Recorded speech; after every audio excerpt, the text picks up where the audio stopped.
literally. Sue us. Okay, so literally a guy in Russia hacked the firmware on this thing, and they just changed the picture settings. So like there's the when you go through it, you see like long gop in the Hmm. GH5s things. They literally that was the start of that where this guy was hacking it so you could change the group of picture settings and put whatever you wanted onto the camera. So they were changing like codecs and stuff, not just picture profiles. Yeah, it was pretty deep into the way things work. And they developed a whole community around it. It was honestly pretty cool, but also kind of like I don't know. I guess it was cool considering the fact that you could buy this $800 camera and completely change the way that it recorded. Yeah, that's really impressive. Um, so since we're live now, the what we're doing here is a BMX filming podcast, BMX videography podcast. We've got Darryl Tocco. Darryl, let me read from my. I'll read from what I borrowed from your website. Oh God. Please don't. No, Daryl's worked with YouTube, Amazon, Spotify, Fender, Red Bull, Jägermeister, ESPN, X Games, just to name a couple. But your main thing that BMX related is with Kink. You're the video guy. Would you say media? Uh, I think my title is video director. There you go. So And with that, I just saw today that Champagne was released online. yeah, coincidentally, Pretty stoked. pretty perfect timing. If people don't know, Champagne is the full length DVD video that was done for Kink that just got released online today and was on DVD like a couple months ago. Yeah, we dropped it in early November, I think, and then yeah, put it out online today. So good little buffer there. A couple months of like just wanting to get physical copies out there and see who's still into it. But ultimately, we knew we were going to end up putting it online at some point. So uh, Everything yeah, it's got to be. everything ends up So online. yeah, but yeah, it was cool to like give it some time to get out there, and it was well received, and I think the DVD moved pretty well as the little Blu-ray thing. So I'm stoked. Yeah, that's good to hear. Yeah. That's really good to hear. I was kind of curious about that too. From what I've seen, I mean, I watched a few of the trailers and then some of the stuff that's been online on Instagram and stuff. It looks like it's going to be good. Yeah. Um, it was a cool little rollout. Like we did like a live YouTube premiere, Mm-hmm. like the DVD dropped. So if you were able to watch that, you're able to watch it. And then it just went black. So yeah, physical copies for a while after that, and they were free as well. So anybody that ordered anything from Kink or like any of our big shops, I think most of our shops got copies in too. So yeah, it's just always interesting trying to figure out a way to get BMX media out there for hard copy's sake. So Yeah. uh, yeah, always a challenge, and we're always trying to figure out a cool way to do it, Right. because that's kind of stuff only happens every 4 or 5 years for us. So. A cool way to do it that is cost effective. Right, totally. There's a million ways to do it that you could spend tons of money on and it would be amazing, but Right. Yeah, I mean, at the end of the day, it's just a marketing tool, So I yep. think if we look at it in that sense, all the money that's put into it, like we're not going to see that back, but hopefully it represents the brand in a good way and gets kids and people stoked on Kink as a brand. So Absolutely. Um, Before we move on, I forgot I wanted to say something at the beginning of this as kind of an open invitation. We've got Darryl on here.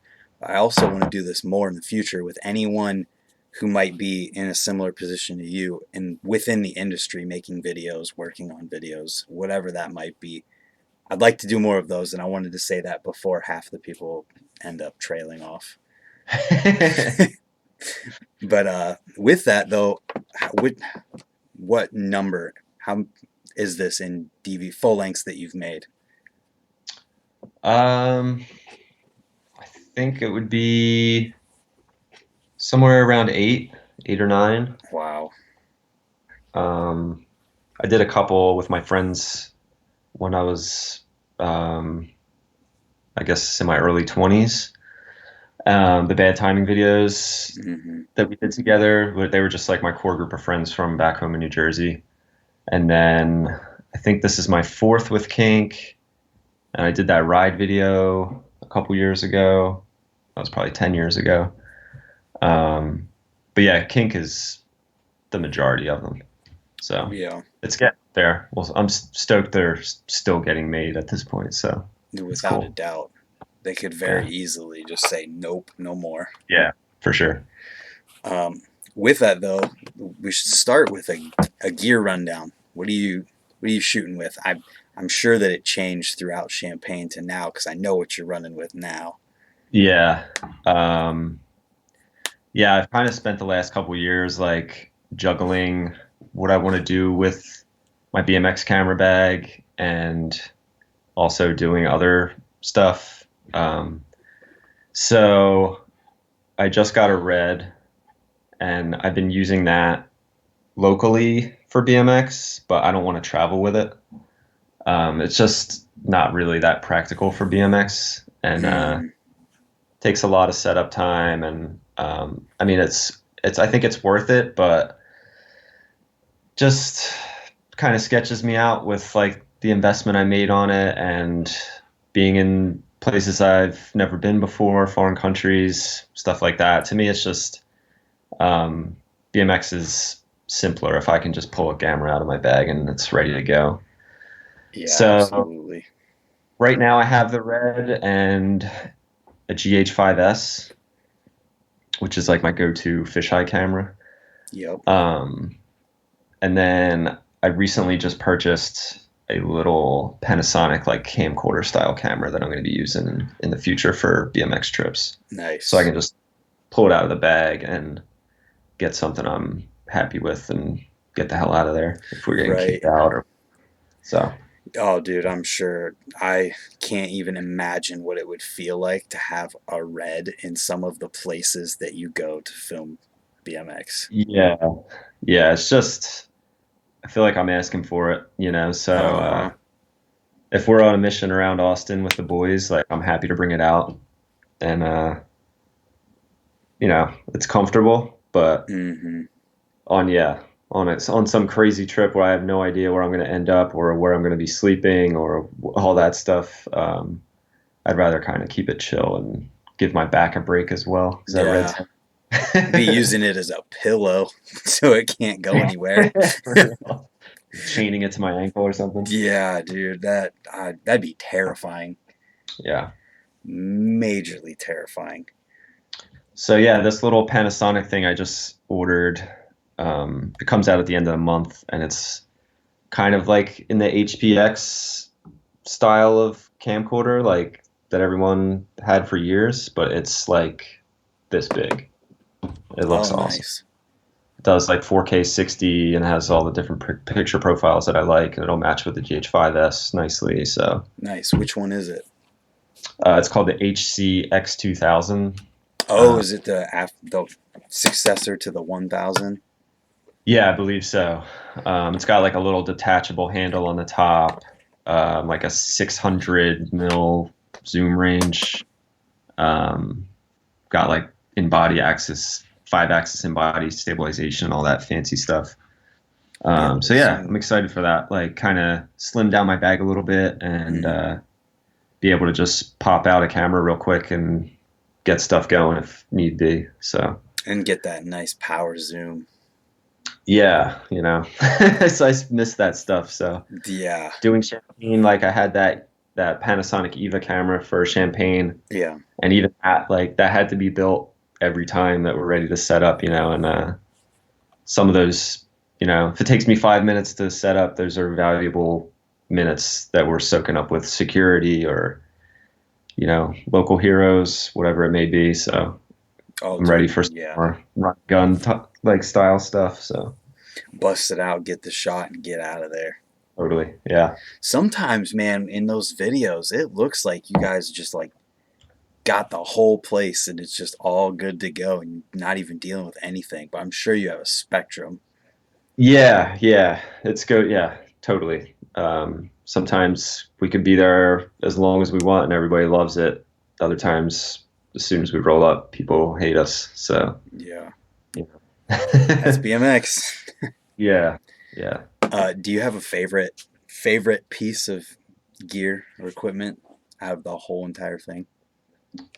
Um, yeah, that 5S, man, I love that thing. It's awesome. I'm learning. Uh, yeah, it's great. It's super sturdy. I feel like I could use that thing for the next 10 years and it would still work, you know. Um, Footage looks awesome, and it's just got everything that I need, and it's tiny, and the lens is cheap, and it's just I don't know. I don't I couldn't say enough good things about that little camera, honestly. Yeah, So that would be it for sure. right. I'm gonna probably agree with you on that one as soon as I get to using it. Yeah, yeah, it's awesome, man. Um, It's like having like a in like built-in log system on that thing is like I feel like you can really make footage look like the way you want it to look, right. which I think is pretty important if you're like, especially working for a brand where you want like your footage to be like identifiable almost. Yeah. So, yeah, that goes a long way. Was it that one or was it the S1H that was the first ever like DSLR whatever mirrorless style camera that Netflix approved? That was the S1H. Yeah, Okay. I haven't used that camera yet, but I am curious about it. The footage I've seen from it looks really good. They got one before things split off into the two companies. The video guy, the main company, got one, so I got to Oh, mess really? with it. Yeah, he was filming in on the shop floor in the factory, just like walking around filming with it, and he was filming with the 10-bit whatever it does. And there was times where you could see the windows, and because obviously you're compensating for how dark it is inside versus outside, it was completely Right. blown out. You turn the highlights and whites and everything all the way down, and the windows turn blue because it still got the sky, and they Yeah. were all the way there. And it was Pretty dynamic range, huh? like that is amazing because out the camera, it just looked like they were gone. Right. The only points that were actually completely blown out were the LED light bulbs, like the center of the light. Yeah.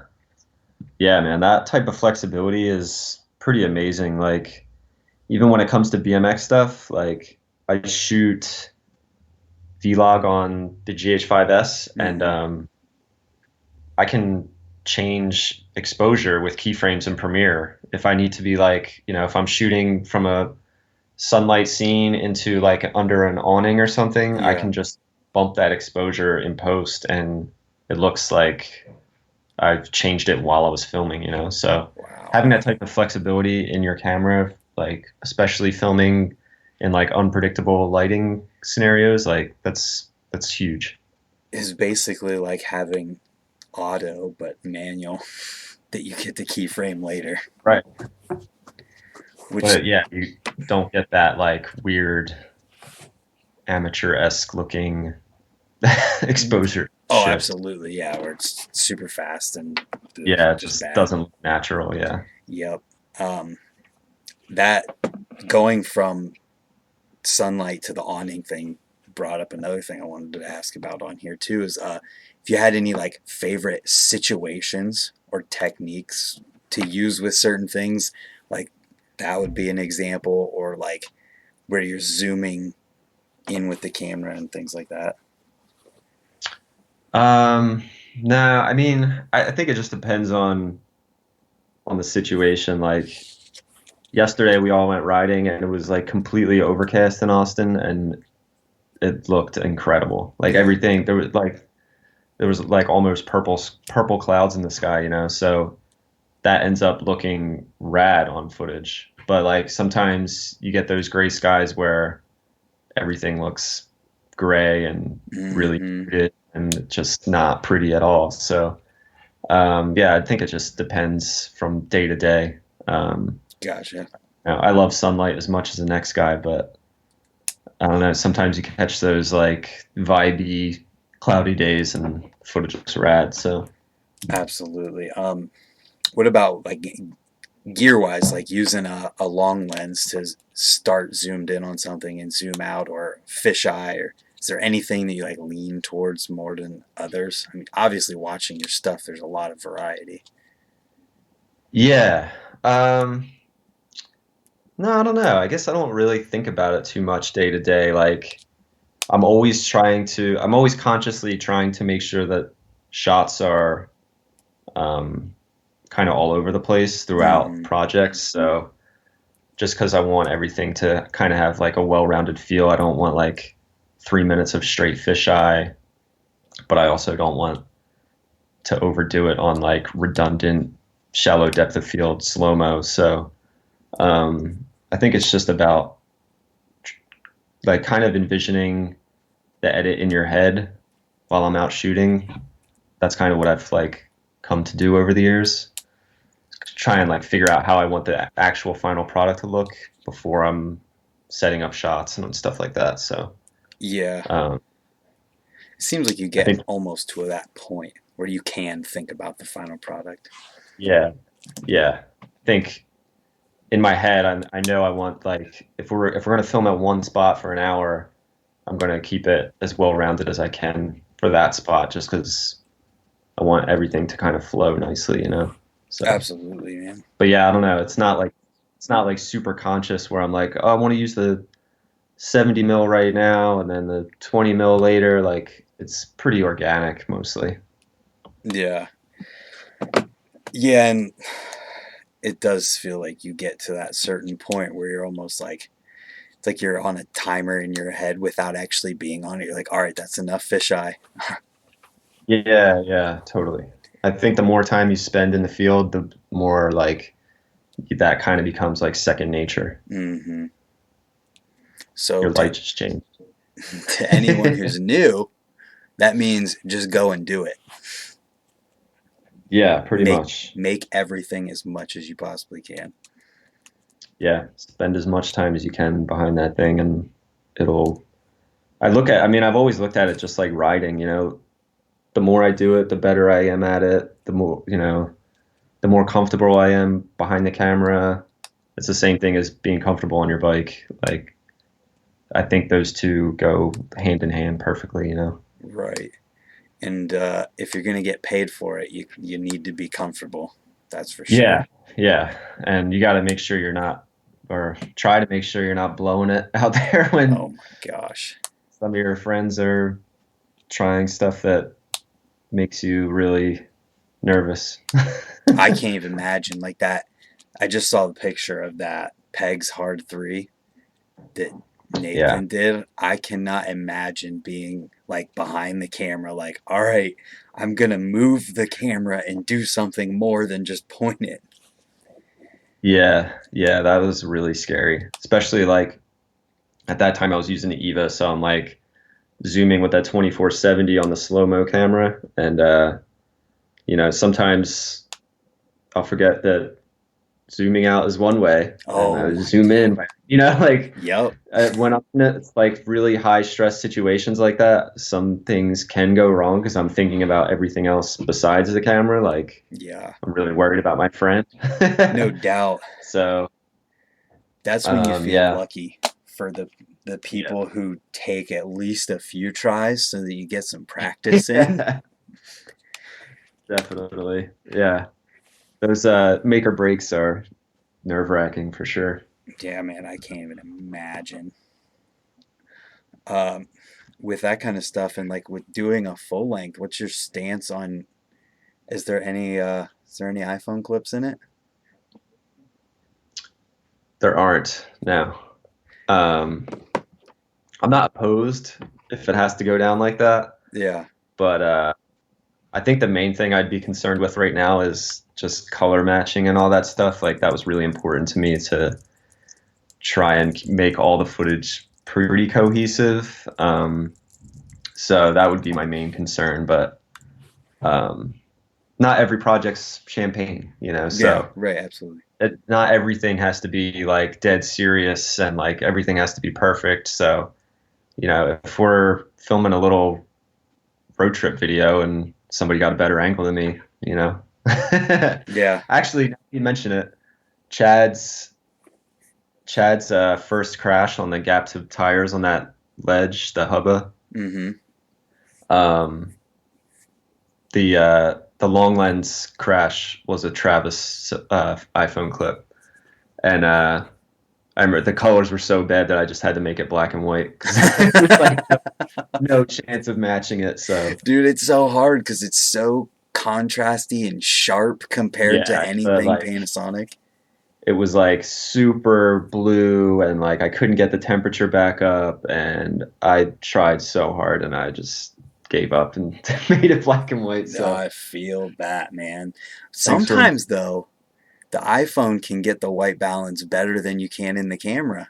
yeah, I mean I've seen footage that I had no idea, you know, like the vases used some in some animal videos that I was like, oh shit, like insane. It looks amazing. Yeah. So I mean I'm not hating. And I know that even like I think Calvin told me you can even download like log profiles for the iPhone, which is pretty crazy. So That is crazy. I didn't know that. you watch those what were those what was that video contest they did with the iPhone? Crap. I'm not sure.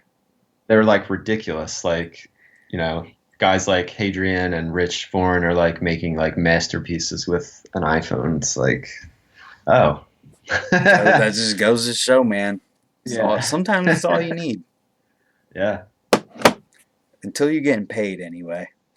Yeah. I mean, whatever gets the job done. That's, man, yeah. That's like how they are. That's kind of their mentality at this new place where I'm at. They're like, we don't need the the the 200 the Yeah. Canon whatever 200. We don't need that. We're okay with using this guy's iPhone clips that he filmed on his farm. Yeah. I'm Yeah, like, I I think there's still a want lot it. of I think there's a lot of people out there that don't really give a shit anymore because nothing seems to matter. So, Right. um, yeah, you have to like convince people like, no, this is important. Like Hmm. this has to look good. So, And then you got um, the opposite side of the spectrum where you can't even like shoot something unless you've got a professional enough looking camera. right, Not even just that it is like good enough, is that it looks good enough. right. Yeah, half of the, a lot of the other non BMX stuff that I do is like event work and stuff like that. And like when you go to stuff like that, it's definitely it's like a little contest for like Hmm. who's got the nicest camera here, and I don't know, it's pretty ridiculous. It's definitely like it's like going to a car show or something, you know. Yeah, I think it was you that posted that picture of you and the giant group of people, and you had like the GH5 or something, and then everyone around you's got like these giant rigs and everything. Well, I had the red out, but yeah. It's the like, G, even, dude. even the GH5 is like it just looks so silly next to all this stuff, you know. Yeah, well, we got the 502 video head, the Manfrotto one, Oh yeah. and we put that on it, and it's like a joke. That's amazing. Yeah, the head's bigger than the camera. Yeah, it really is. It's like, well, this is where it's going, man. Hmm. Everything's gonna get smaller except for movie Yeah, cameras. yeah. That's But too yeah, I funny. think the main thing is reaching a point where you're happy with the footage that you're getting out of your camera, but you're within your price range. You're within like you're keeping it simple enough for yourself, and you know that whole shtick. So it's really just preference based. 100%. I'm of the mentality that until you're at the point where you're like maxing out the capabilities of the camera and it's not able Right. to do what you need, you're fine. Right. Yeah. Yeah. I think that's very true. Um, People don't seem to like really like learn everything that they need to learn about, even if it's a basic camera, you can really push things in certain directions and get your footage looking pretty good if you really study the thing. Oh, that's why the people do the iPhone contests, just to Yeah, show yeah, what it can do. totally. Did you go to any kind of like school, or did you just teach yourself? Um, I went to like county school for a little while when I like just out of high school basically. And yeah, went to like a video program. Um, it lasted like 2 months. It was miserable. It was like it was the kind of class where they're like showing you how to save projects in Final Cut 7, Oh my and God. I had already edited like 2 DVDs at that point, so I was like this sucks. It was just um it was kind of like a BS course for people that are going to school to do other stuff. So it was, very elective. Not a lot of Mm, people that actually cared about it. Just not a good program. That's like, not to talk down school. Like it wasn't a good program. yeah. And yeah, right around that time is when I got an opportunity to start traveling with Kink and stuff. So I uh, I left school with the blessing of my parents. So Man. uh, yeah, most of the stuff is I've kind of just learned over the years with, a lot of help from friends and YouTube. YouTube's huge. Yeah. Um, But I had a lot of like Ryan Navazio was always like kind of a mentor to me, always like helped me figure stuff out and taught me a lot of stuff about filming. So there were always guys that I like looked up to that kind of showed me the way. yeah, and they So always seem willing too. yeah, yeah, I think that's pretty important. Like I have so many people hit me up on Instagram and stuff and ask me questions about getting started filming, and I try and answer them the best I can because I had a million questions. I still have a Mm, million questions. So yeah. yeah, it's really important for people to like share that knowledge and stuff. Yeah, I agree wholeheartedly. It's funny that you brought up Final Cut 7 in that school program. What year would you say that was? Just a guess. It's probably like '03, '04. Get this. You're going to laugh. My first video class when I went to school was teaching Final Cut 7 in 2012 or 13. Really? That was the I could program. teach it. And I was like, that's not happening. I've been using Premiere for like 4 years, dude. I'm not Yeah, doing yeah. this. I did Premiere before that. Yeah, it was like that was a big switch for me. Yeah. What did I was you start on? I started on Premiere on my dad's computer when I was like 14 or 15. Holy It cow, was that's like lucky. God knows what version of Premiere that was. Elements 1. Yeah, it was back there. But I could do cross dissolves and whatever, so I was stoked. Like Yeah. I just I just wanted to like some basic little timeline and effects stuff. So that was like kind of how I learned. But yeah, I mean, I resisted switching back to Premiere for years. Like I ran Final Cut until I basically couldn't anymore. So Yeah. Are you on Premiere now? yeah, yeah. Word. I started on Movie Maker on the Oh, I remember good that old one. home PC Yeah, back whenever it was actually installed on the computer. yeah, yeah. And funny thing is, to this day, my Premiere layout of all of the way things are set up is Yeah, Movie Maker from back then. yeah. Basic. It just That's works. cool. Yeah, that stuff like really sticks with you, I think. In those like first couple years, all that stuff you learn really like sticks with you, and your like preferences for how things are laid out and how you do things. Like I think everyone works differently, and you got to find what works best for you, you know. Yep. I yep. I went to Pinnacle Studio or something because I did a I full kind of length. Is I don't even know what it was, but I did like a 30-minute video with all my friends, and I don't remember what it was. It was like Movie Maker couldn't do like over a certain length or something weird like that. So I had to export out of Movie Maker, then bring it all into the other one and put it together. And dude, it was all bad. That's when Premiere got involved. Yeah, I kind of remember that. It was like Pinnacle Studio or something. I was on But 11, wow. but you could do a lot with it. I remember that much. Yeah, yeah, that's cool. Then you go to Premiere and it's like, oh, this computer's not good enough.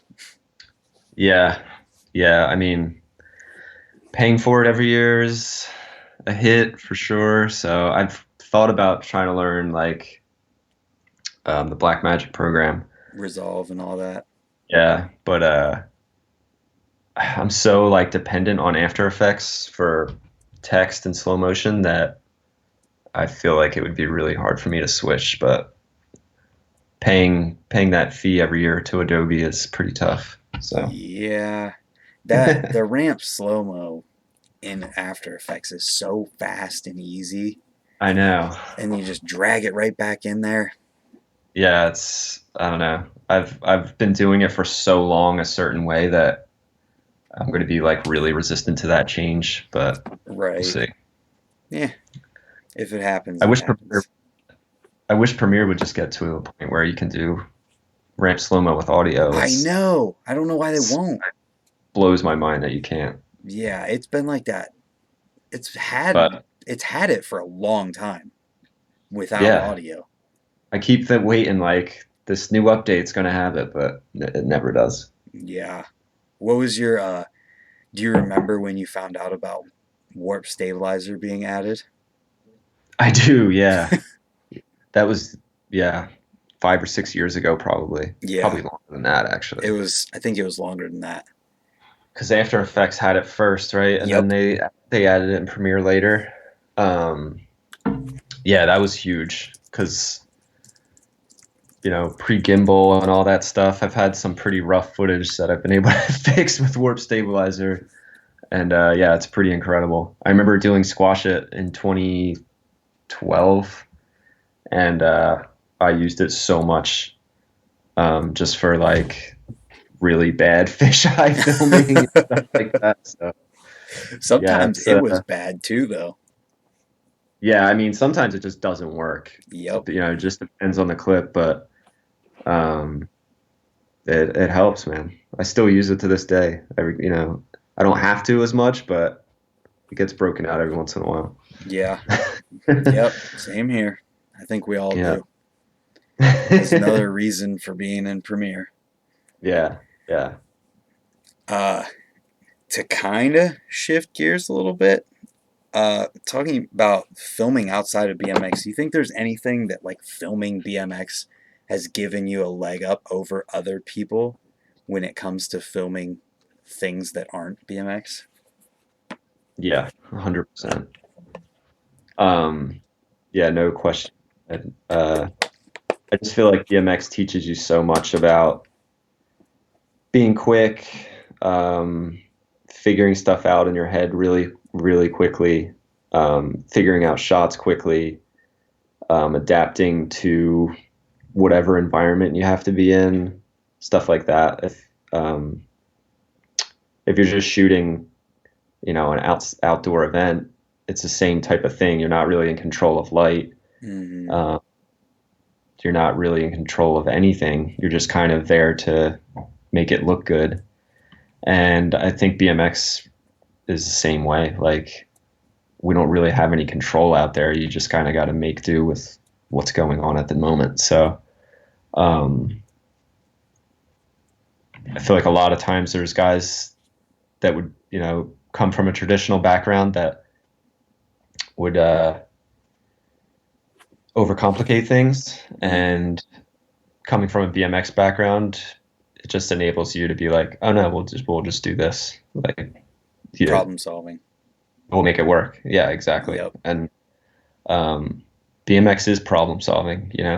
That's that's all we're doing out there is figuring out ways around things and just making it happen no matter no matter how rough it gets. So I think that translates over to other stuff extremely well. Agreed. Hanging from trees to get the shot, Yeah, like whatever you climbing got on to do. buildings. Yeah, you got to get outside of your comfort zone a little bit, then that's what you got to do. hmm And I feel like people who are just like are traditional with what they're doing and aren't doing BMX type things, don't even consider that. Right. Yeah, it just wouldn't even cross their minds. Yep. So it's like, yeah, I'll jump the fence to get the shot. Like whatever. Like Right. stuff that you don't even think about when we're out shooting BMX. It's just second nature. Because So, you jump the fence to get into the spot. yeah, right. That's funny. Speaking of jumping the fence, uh, what's the craziest thing that's ever happened while you're filming? Oh man.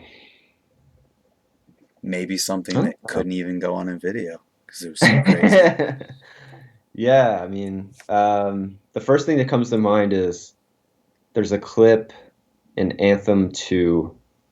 It's Burns's intro clip where he like jumps off some roof into another like slanted roof, Uh huh. and as he's jumping off the roof, like you can hear like a woman scream. Oh yeah. Yeah.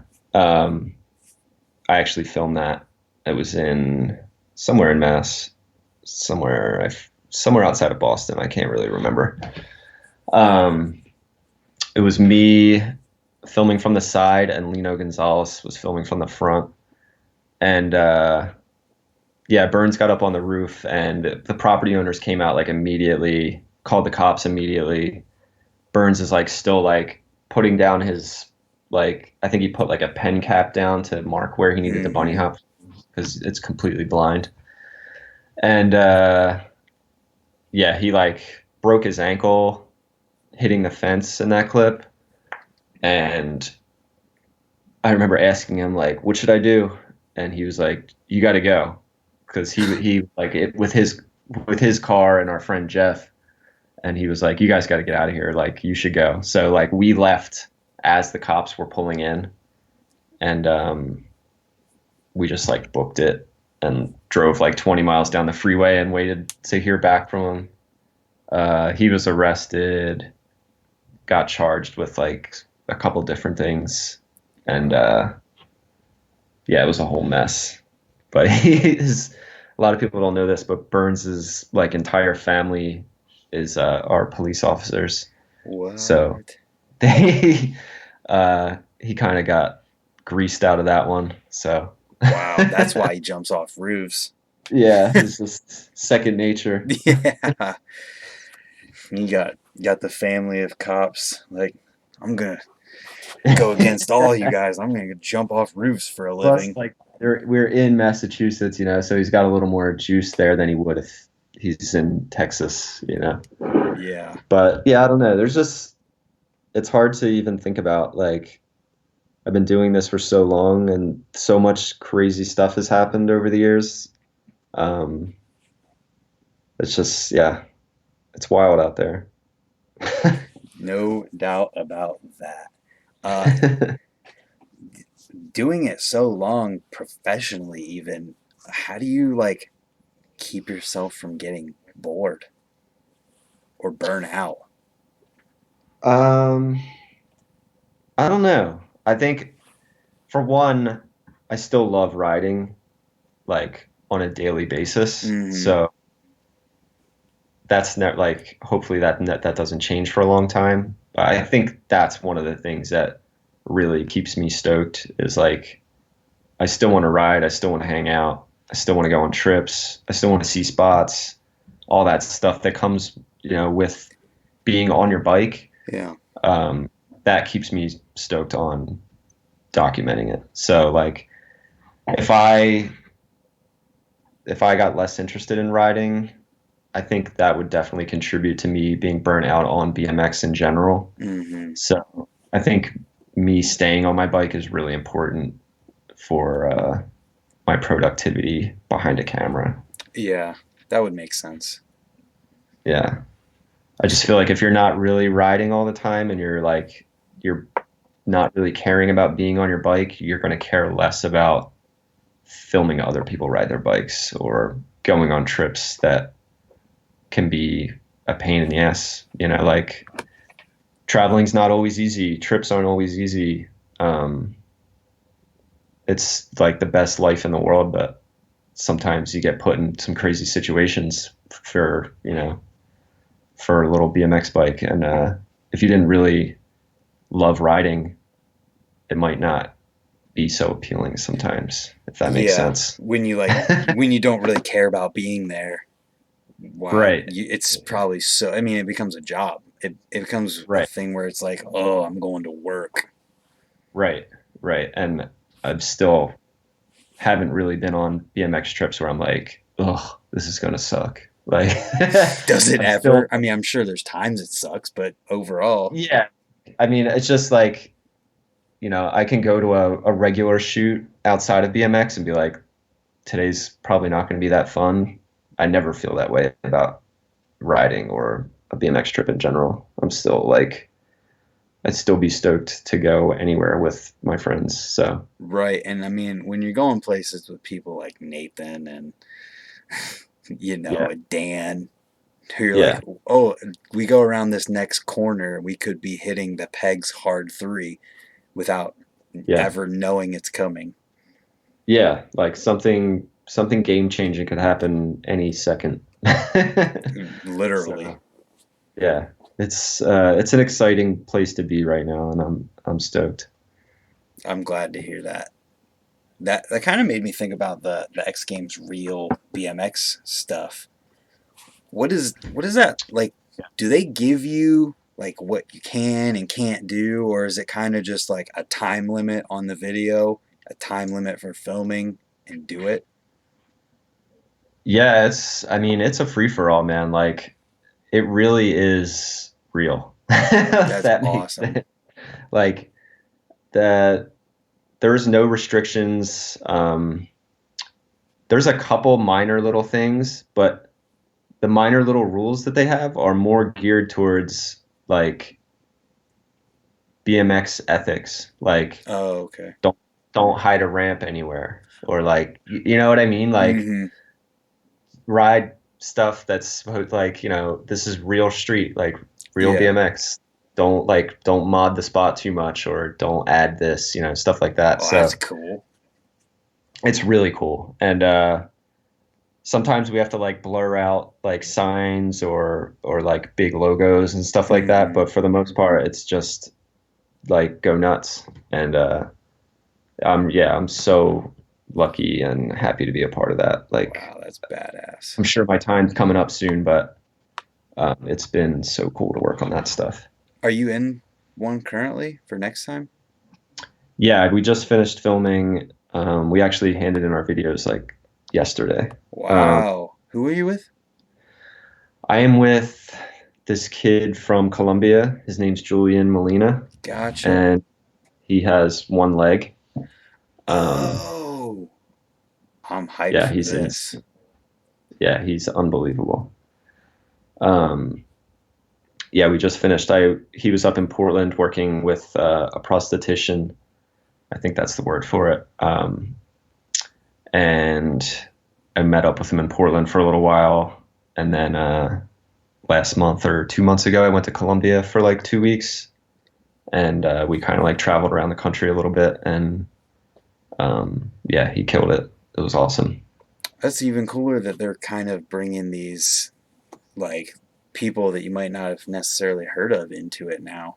Yeah, I think that's what's really cool about it. Like Stu puts a lot of thought into how he wants the show to look on a riding level. He wants it to be well rounded, and he wants to have kind of a surprise. Like there's 6 dudes every year, and I think there's like five usual suspects, kind Mm-hmm. of like, okay, these are the best riders in the world, and then there's always kind of one like wild card Yeah. type of guy, and I think that's great because um, we know those guys are the best. Like Yep. it's cool to give like kind of an outsider or not an outsider, but just someone that would be less likely to be involved in something like that a shot. And I think it's really cool that Stu gives those guys an opportunity like that. Right. It gives them an opportunity to break into the industry even Yeah, further, yeah, totally. which Um, that's amazing. yeah, I mean, the first year that I ever did it, I worked with Colt Fake, and I don't think he would have been very high on people's lists if they were to just name people off the top of their I was head, you know. about to say that. And he got second place. Yep. Like, He there's went. tons of guys that don't really get the recognition from the industry that are out there absolutely murdering, and I think it's cool to show that it's not just the guys that are on every sponsor and all that stuff. So Hmm. it's cool that a platform as big as X Games allows that to happen, you know? Yeah, it's pretty awesome. Colt is the perfect example of that because he's been absolutely out of his mind since forever. Yeah. I mean, But when I was a younger kid, like I used to be so stoked to watch Colt. So, I mean, yeah, there's a lot of guys like that that have just been doing it forever. And for, you know, one reason or another, the industry hasn't really taken notice. So hmm it's important that those guys, that, you know, people see their stuff because they got a lot to say. agreed, and it's usually those people who would be even better for the public to see, like in the real BMX thing. Yeah, yeah. Yeah, that's another thing. Like you know, Colt brought something different to that show. He brought something different to the riding. And I think with this year, Julian's going to offer that same type of thing. Like people are going to be blown away to see a guy with one leg, like absolutely sending it in the streets. So Right, and knowing you, I mean, obviously you're not going to talk about what you've done, but knowing the way that you make videos, you're going to be the perfect person to be the one who puts that video together for him. well, thank you. I appreciate that. But yeah, it's an honor, man. Like these guys work really hard on those videos, and yeah, I'm really lucky that I get to be a part of it. Yeah, that's So I'm that's stoked pretty for people to awesome. see this one. When does that come out? Or when do These we ones are going vote? to be a while. I think the show doesn't air until August. So I Okay, think the videos usually come out about 2 weeks or so before the show drops. gotcha. That's how it's been in the past anyway. So Okay, um, yeah, for whatever reason, this one, the show got pushed back, but filming deadline is like actually the deadline was today. wow. All these So coincidental things for this, yeah, especially because this is the third time we've tried to line it up. I know. That's Yeah, sorry crazy. about that. Uh, so we kind of talked about all this stuff and skipped way over the very beginning. We talked about you. Premiere was the first editor you ever used, but what about camera that you filmed with, like for something other than just maybe like parents' video camera, just recording? Yeah. Um, I mean, that would count too. I just BMX, first camera to film BMX. First camera to film BMX, I had a little Sony Handycam. It was like a CFD 550, I think it might have been called. Um, it was like $300 or something, and I saved up, like worked with my dad all summer and saved up all the money. And yeah, when I got that camera, I was like so hyped.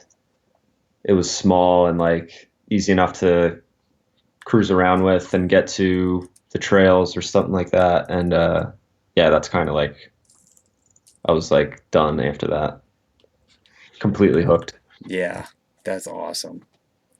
It's cool that it was an actual like camcorder type camera. Yeah, yeah, it taught me a lot. Like, you know, it was like one of the Sonys where I had all those goofy like picture settings. I remember Mm-hmm. like filming in sepia and stuff like that. I Yep. had like the ridiculous like cliche night vision, like all that stuff. Night mode switch. Yeah, yeah, it's pretty funny. I remember that. But That's- yeah, there's been a lot throughout the years. Like I've always been a camera nerd and always like as soon as I got one, I wanted the next, I wanted the next upgrade. So there's been a lot. yeah. What was the first real camera after that one? I bought a Canon GL2. Ooh, everybody had that one. That one was dope. Yeah. Um, and that camera is pretty underrated, honestly. Like I remember it had like 24p and um, it kind of had like a larger sensor, I think, because you could get like some pretty nice like depth of field. It was like pretty sick. Hmm. Um, but the colors were kind of messy and it had like some drawbacks. And when I turned 18, I got like a pre-approved like credit card application for my dad because we had the same name. And my mom was like, "You could just put your social security number in there, and they probably won't check it." I got like somehow as an 18-year-old kid, I got like a $5,000 credit limit on a credit card, Whoa. and I bought a VX like immediately, and I spent 5 years trying to pay it off. It was like put me in like permanent credit card debt. Jeez. But yeah, I got the VX when I was like 18, and that was like then it was really over. That's awesome. Yeah. I never had the opportunity to film with tapes. I started I after tape. don't miss it, man. You'll miss the All the firewire. all the capturing and glitching and yeah. But That's respect to the dudes that are still out there putting it down with the VX. yeah. You seem like kind of person who doesn't really care. Like, do you feel like Yeah, yeah. I mean, people still film beautifully filmed VX footage. So if you're gonna put out good stuff, like good stuff is good stuff. I'm hmm not a hater. I feel like that's why you get to the places you get to is by not being a hater. It doesn't hurt. Yeah. You can hate with your friends, but you know. Right. Oh man. The first camera I ever used was one of the first like digital cameras. It was like a brick. It was Really. 2 or 3 megapixels and it had like 320 by like 140 video with no audio. Yikes. That Yeah, was that's like insane. 2006, man. Yeah. Yeah, I avoided all the digital stuff until I got the HMC. So like the VX, I had I had my own VX 2100 and then Kink had a 2000 in the office that I found. Nice. And they had a Mark One Century fisheye as well. So I was like my kit was good for a long time. Yeah. And then once we decided to go HD, I just got like the camcorder style, so I got to like kind of skip over the in between period. Yeah. That's awesome. And now you Yeah. got that new Panasonic camcorder style. Yeah, I haven't got it yet, but I'm very excited to have a camcorder again for BMX. It's going to be cool. Yeah. Back to your roots. No no log setting on it, but it's got Cine D, and I'll just flatten it out as much as I can and Yep. still have some fun with color grading it and making it look like the GH5 and all that stuff. I think it'll be really fun. Yep. That's literally what I spent 2 hours doing today was figuring out flattening of Cine D. Yeah. Yeah, you can get it pretty flat, man. I spent a lot of time with that when I first got my GH4, like trying to get it flattened out as much as I could before I did the vlog hack. hmm And yeah, you can do a lot with it. Did you find the vlog hack to be good or the vlog in Um, general on it? Not for the four. Yeah. I don't really think the four is equipped for vlog footage, honestly. There's just really bad like compression and like I noticed a lot of my skies look really bad. Yeah, it was just kind of rough. Yeah. But then when I got the five, um, I bought like the $100 like add-on for the Yep. original GH5, and I was like, whoa, this is like really good.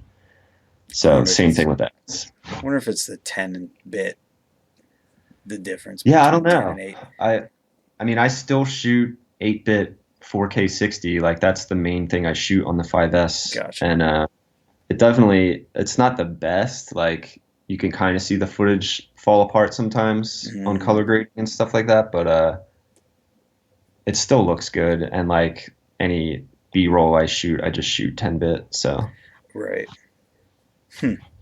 Yeah, my problem with vlog is that I just can't like get the colors back accurately yet. yeah, yeah. I think it takes a while to like figure it out, honestly, and white balancing every shot I think is really important Oh with that yes, camera. Yeah. that's what it seems to be. So another thing we've kind of gone all this way without talking about too is who do you like videos today, or maybe not even just today. Favorite BMX videographers, or let's say the top three of ever. Top three ever. Um, Navaz would be in there for sure. Like I said, like guy taught me a lot. I still think his work is better than most people out there. Mm-hmm.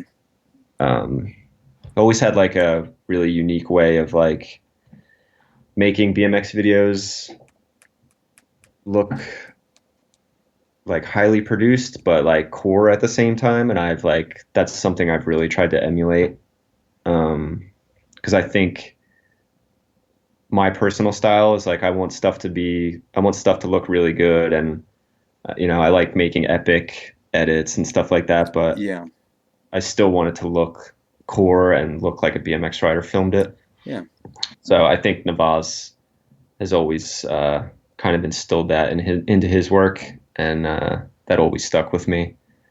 Um, right now, I don't think anybody holding a camera is better than Rich. He's like his work is unbelievable. Like I think there's a lot of guys that make videos, but there's not a whole lot of artists out there, and he's Yeah. like 100% artist. Um, His editing's got a lot with that too. yeah, his editing, his eye for B-roll. Um, I think it's a little OD for some people, but I love it. I think it's incredible. Um, and then Christian, like I think Christian has shown us like over and over again, like that he really cares about the progression of like BMX videos, BMX footage, um, just like production quality, all that stuff. I think Christian really puts everything that he has into like making sure that BMX looks good, Yeah. and I think we need more of that That's because a good list, man. there's a lot of dudes out there that kind of just get satisfied with their footage and they're just like they cruise control it for the rest of the time. Like Hmm. I think it's important to like keep evolving and keeping your stuff looking better and better. And I think those three guys are like they've always kind of progressed with the riding. Yeah. Yeah, that definitely sounds legit. Yeah. Who did Christian film for last year in the Real BMX? Sims. That's what I thought. Yeah. Yeah. The part's so good. Is he in it again this year, Christian? No. I forget. I go through this list all the time and I always forget still. This year is insane. It's Nathan, Nathan and Peter Adam, Garrett and Tony Ennis, Oh my God. Eric Elstern and Walter Perringer, Simone and Ryan Chadwick, and Lewis Mills and Ben Norris. So like about as crazy as you can get. You can't even make a guess at who's gonna win. No, There's yeah. no I way. mean, yeah. Top three Holy, could be any of those guys. Who knows, man? that is amazing. So it's really cool. Like I think it's a really good mixture of BMX style, but also like filmer styles. Yeah. Ben definitely has his own thing going on, and obviously Tony's been like kind of set his own path a long time ago, and um, he's one of the best to ever do it. So, and then yeah, I mean, just everybody's so talented. You know, it's cool that the BMX industry has all these guys that are like so good at what they do, and they don't just like chill. They're always like pushing it. And It's rad. it's cool that they stay involved with the BMX industry, even though you almost can't live off of being a filmer in BMX. Yeah, yeah. I mean, it's really tough, man. Like, I'm so fortunate to be involved with a company like Kink um, that like gives a damn about what their stuff looks like, you know? Right, they're So doing it right for sure. yeah, and I think that's really hard to come by. So, I mean, most of the guys I just mentioned like don't even have steady, retainer work in the BMX industry. They're just making it happen. Yep, So, yeah, I'm like really fortunate to be where I am. that's awesome, man. Um, so maybe a couple last questions here. I've had a couple people asking, and it goes along with something I wanted to bring up too towards the end of this is if you were talking to that younger Darryl who wanted to get into professional BMX videography, what are a couple things that you would say like for sure as help and guidance? Yeah. First thing I would say is don't burn any bridges. Uh, the BMX industry is really small. Everybody knows each other. Um, if you piss people off, you're not going to last very long. Yeah.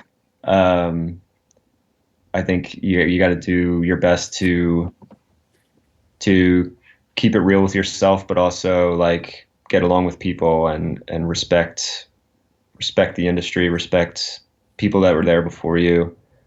Um, yeah, just kind of keep your nose clean, you know. Mm-hmm. Don't embarrass yourself. Um, and then I think the second main thing is just be open. Like, I mean, that's a lot easier said than done, but take whatever comes your way. Like, Mm-hmm. be ready to hit the road. Be ready to like drop everything.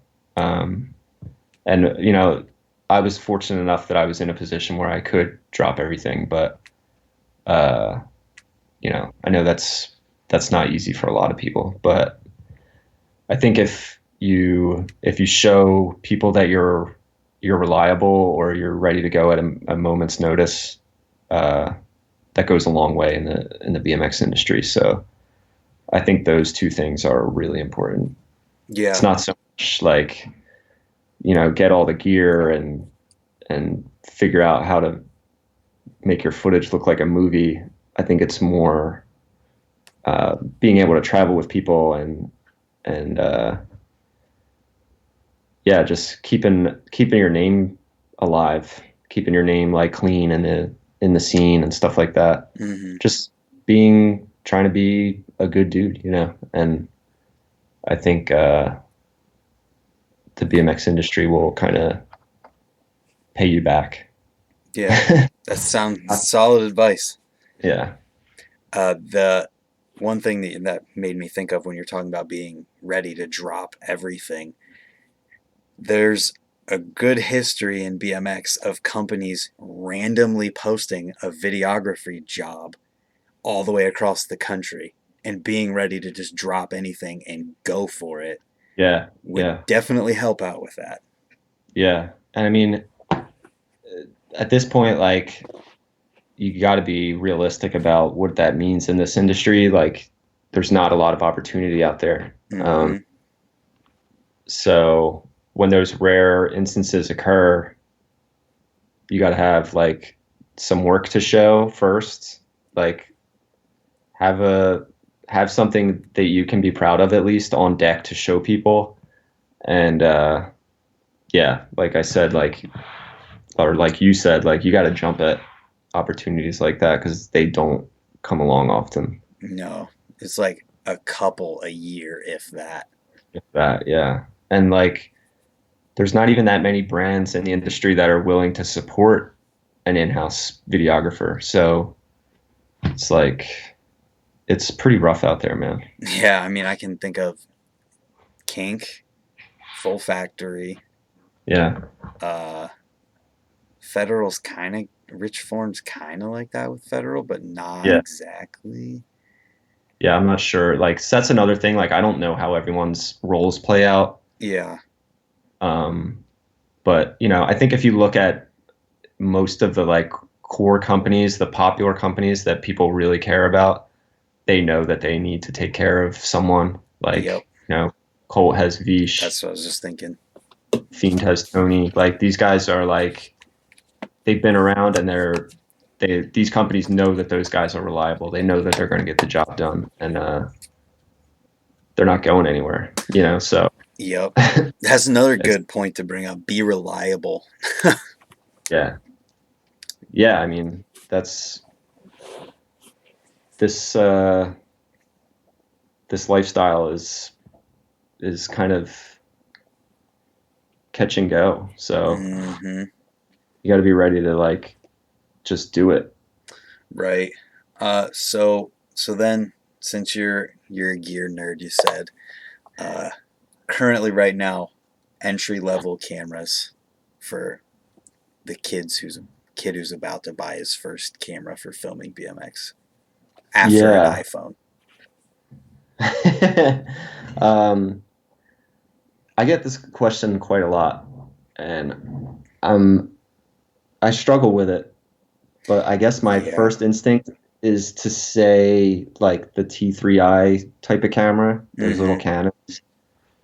Um, they don't offer a ton of like flexibility on like what your colors and stuff like that are going to look like, but um, I think if you get a little camera like that and you get a fisheye lens, Yep. that's where you start. Like Yep. if you learn fisheye before anything, I think. Dude, Um, I'm still mostly fisheye just because it yeah, looks so good. I think for today's standards, like you're not going to really have access to a good camera with like a zoom rocker and all that stuff. Mm-hmm. So if you got $400, I think you got to go with a little DSLR and a fisheye and go from there. Yeah. Well, I will say along those lines, today I was on KEH.com and there was a used GH4 EX condition for 390 something bucks. Yeah, there. That's it then. Like that's the one. If they're that low now, that's amazing. Yeah. I'll be switching my Instagram recommendations when I when I get those DMs. Yeah. And That camera is still awesome. Like I would, if I had to drop my whole kit right now, I would still be fine with going into the streets with a GH4. yeah. Well, that's that's that's why it's right here. That's the one, guys. Yep. Uh so with that, I feel like we covered a lot of ground. Is there anything filming wise that we didn't talk about? I mean, editing is kind of something I feel like is really important, but I didn't really think about. Yeah, that's a whole other podcast. It really is. No, not that I can think of. I think that was pretty well rounded. Okay, cool. Maybe we'll do more in the future and talk about editing and our Yeah. current projects and things of that nature. Get an update on the red. Do you love it? Yeah. It is pretty cool, man. It's it's a lot to deal with, but it's really fun to like to make BMX look like that. So Yeah, it's pretty cool. right on. Well, I think we're good to wrap it up here. So I'm going to go ahead and end the stream in a second after you let these people know where they can find your work and you. I usually tell people if you want to look at my BMX work, you can go to youtube.com/kinkbmx. Um, that's like, yeah, most of my BMX work ends up on there at some point. So, and Hmm. we have a lot of new stuff up there right now, and Champagne just dropped today. So, I think that's your best ticket. And then you can find me on Instagram and all that stuff. But yeah, check out the Kink YouTube for sure. Word. All right, man. Well, thank you for being on here, and hopefully we'll have someone else soon who's in the industry to do one of these with. Right on. Thanks, Brent. Good night, everyone.